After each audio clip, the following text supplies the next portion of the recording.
Hey, Joe. Yeah. So, do you remember how when Mark Zuckerberg created Facebook, he was a college student? What are you laughing at? Why are you already laughing at the cold open?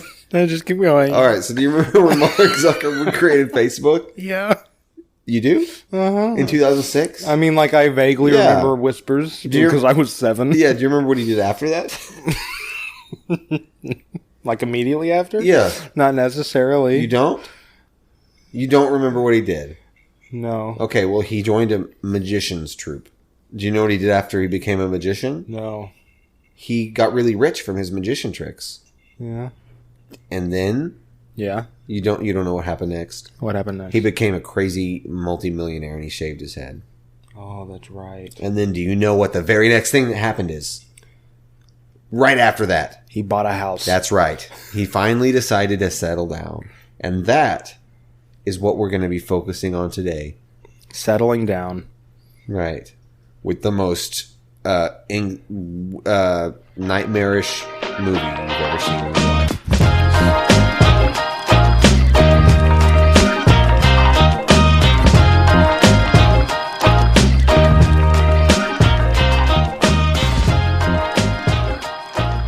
So anyway, hey everybody, welcome back to Not Qualified. I'm not. And neither am I. I thought you were going to say, and I'm qualified. I'm Zeph. I'm Joe. And today we're talking about a movie called Vivarium. It's a weird movie. I honestly don't know anything about the history. I don't know the production. I don't know who directed it. I don't remember. I didn't do any research. We watched it months ago. Yeah. And it deeply disturbed me. Yeah, it was a very odd movie. Yeah. But it was cool. So we're going to talk about it. The movie was Vivarium. It was you're looking it up. Who is it directed by? I want you to guess his first name. Okay, is it something Norwegian? It's something from Morrowind. It's from Morrowind. Yeah. Okay.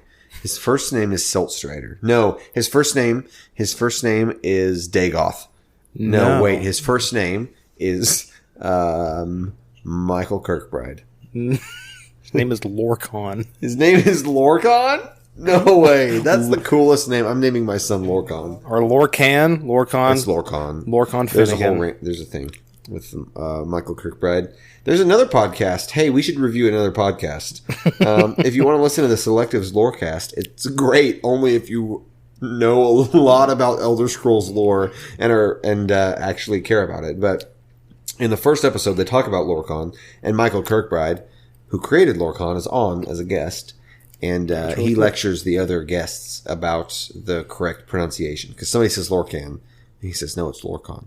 So fun tidbit of the day. It's pronounced Lorcan. Okay, no, I meant this guy's name. I don't know how I'm supposed to pronounce this guy's name. Oh. Well, that just negates everything. That makes everything I said useless. But wait, that was already the case. Yeah. Okay, what's his name? Lorcan. What's his last name? Finnegan. Cool. This movie Vivarium was directed by Lorcan Finnegan. There once was a man, and he and it stars Jesse Eisenberg, which was the point of the stupid opening where we talked about Mark Zuckerberg. Yeah.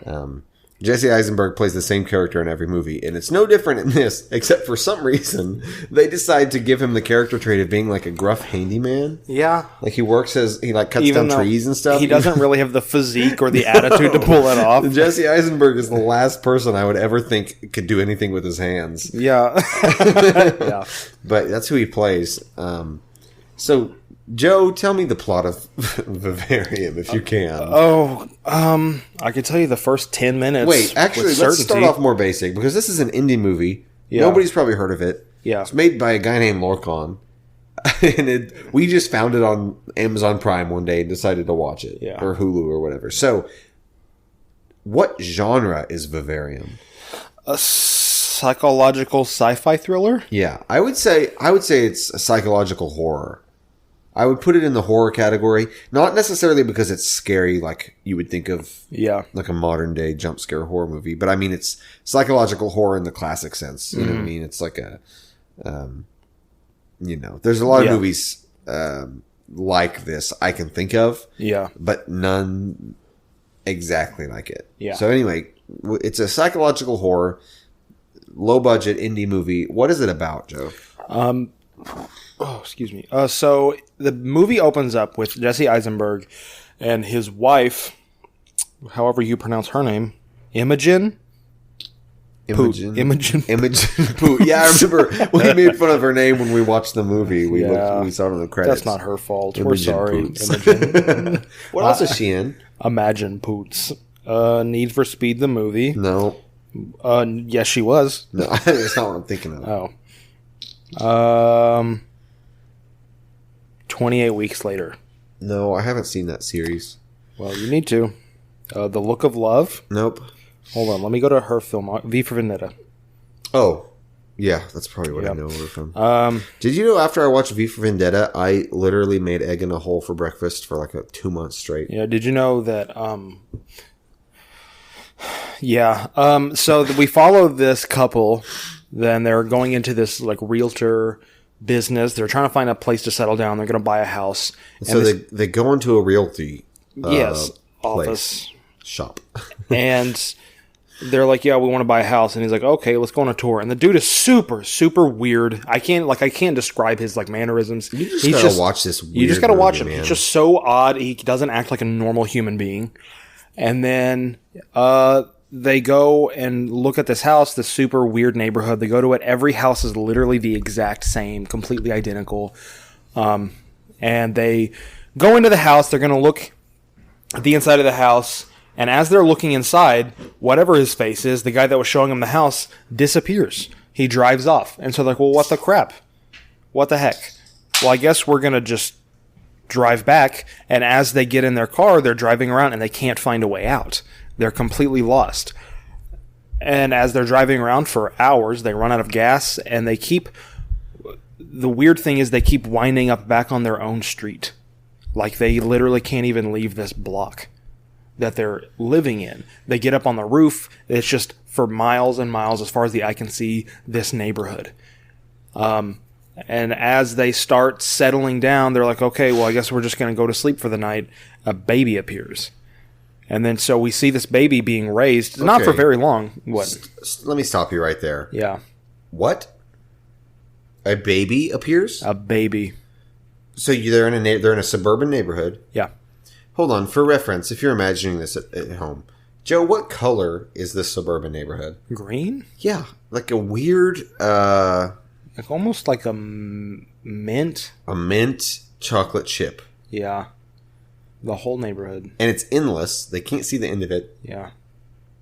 It's very unsettling. And also, Joe, let me ask you this. There's hundreds of houses, thousands even. They all look the same, right? Yeah. They can't get out. Night is falling. Is there anyone else in this neighborhood? Not a single person. Not a one. Okay, continue. Baby appears. Baby appears, and they're like, well, what the freaking heck, homie? Well, I don't know. What's this about? I think that's an actual line in the movie. Yeah. What the freaking heck, homie?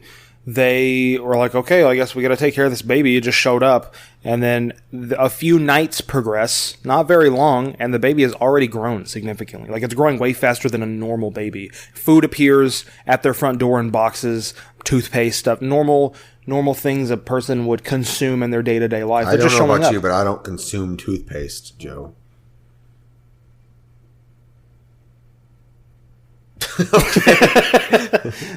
So they're being taken care of, but they're not allowed to leave. Blah, blah, blah. Fast forward. They're losing their mind. Jesse Eisenberg dies. We're really going through the whole plot. Okay. Yeah, nothing happens. No, they're just going crazy. They're just going crazy, and the kid turns on the TV, and the only thing that's playing is this weird, like... black and white psychedelic lines. I don't get it. It's weird. It's so weird. And then the kid is super creepy. He's not human. He's clearly not human. And they're raising him, and he just mimics everything they say, and he never acts independently or thinks independently. They kind of butt heads in a weird. And Jesse Eisenberg wants to kill the kid. He wants to literally murder him. They've been here for who knows how long? At this point. Probably months, like weeks, years, couple months. And the kid has already grown like several years within these few months. And the kid ends up being like a full-grown adult before long. Yeah, by the time they get to the end of it, Jesse Eisenberg's dead. She's by herself, and he is a grown man. And then they slip into another dimension. Yeah, I think she's like, I'm going to chase this man down, or say that might have been one of the two. She slips through the wall. Yeah, like she hits him, like she surprises him and smacks him in the face, and he like gets on all fours and hisses at her, and he pulls up the turf, like the ground, and he slides underneath it, and she chases him. And there are like other they run into other families trapped in houses just like this, but in weird alternate dimensions where the colors and shapes are weird. And man, it's like a nightmare. It really is. That's how it feels like that. The whole movie's like a nightmare. And then she gets out. Doesn't he kill her? I think so. I don't remember. Something bad happens. They both die. And then the kid, who's now grown up, goes to the real estate office. And the original realtor is like old and decrepit now. And he's aging, sitting there this whole time the same way. And this dude goes and puts on the same outfit that realtor had on, and takes his place at the desk. And a new couple comes in, and that's the end. Yep, it's very odd. It's the weirdest thing. Well, that's an overstatement. I apologize. It's not the weirdest thing I've ever seen, but it's up there. And I guess the point is like, oh look. Suburbia and middle class American dream is a nightmare, and it just exists to consume you and take away your personality. It's kind of an overdone trope, but it has some truth to it. So it's like, it's cool themes that it's exploring, but it is, it does it in the most terrifying, psychologically horrifying way possible. So. Yeah. Weird movie. Very weird movie. I don't even know what to say about it. I don't know what else to say about it either. How do you feel about Jesse Eisenberg's performance? The same that I do about every other performance he has. That's pretty true, solid. He plays the same character. He's good at it. Yeah, he's good at that character. He talks fast and seems annoyed all the time. Yeah. And he just seems kind of eccentric. Like he can't stop moving. Like he has ADHD. Every character he plays has ADHD. That's true. Good, solid movie. I thought the worst part about it was like really good horror movies don't just scare you, they don't jump out at you and just like, oh look how scary this is, huh? Right? The bad horror movies will do that, and they'll try to do that and they'll fail. Good horror movies mess with your mind. Like Oculus is one we'll probably talk about. That's a good horror movie that really tries to get under the skin of your brain. It makes you like doubt yourself, doubt what you're thinking, doubt reality. Mm-hmm. And then they're more existential and more psychological than just the there's a monster. Although there's a lot of good horror movies that are also just monster movies, but again, it's more than just jump scares or gross out horror. And that's what I think this movie does really well. Is it's the scariest part about it is like the existential stuff, like the idea of being trapped in this neighborhood, and the whole idea of him and his wife's or fiance, whatever, the idea of their relationship straining, and then just trying to raise this kid that's not even human and not theirs. Just all that, it was like horrifying. Yeah, and that was the scariest part of the movie, was putting yourself in those shoes. Yeah. Yep. Very interesting movie. All right, Joe, give it a number. 1 is the best movie you've ever seen, and 100 is the worst movie you've ever seen. Where would you rank this? Probably like a 43. I liked it just fine. I wasn't crazy about it, but I didn't hate it. Yeah, I'm trying to think of where I've ranked other things in the past. Yeah, I'll give it a 48. Yeah. 48. Yeah, solid. All right, Joe, one last thing. What the heck does the word vivarium mean? Webster's Dictionary. Webster's Dictionary defines vivarium as, I don't actually know. Because I'm guessing it's something to do with like they're on display. I don't know. An enclosure, container, or structure adapted or prepared for keeping animals under semi-natural conditions. Okay, yeah. For observation or study. Yeah, that's what I thought. Or as pets. Or as pets. Yeah. Speaking of pets, that's an acronym or an acrostic. I don't know the difference. You know what it stands for? People everywhere Think.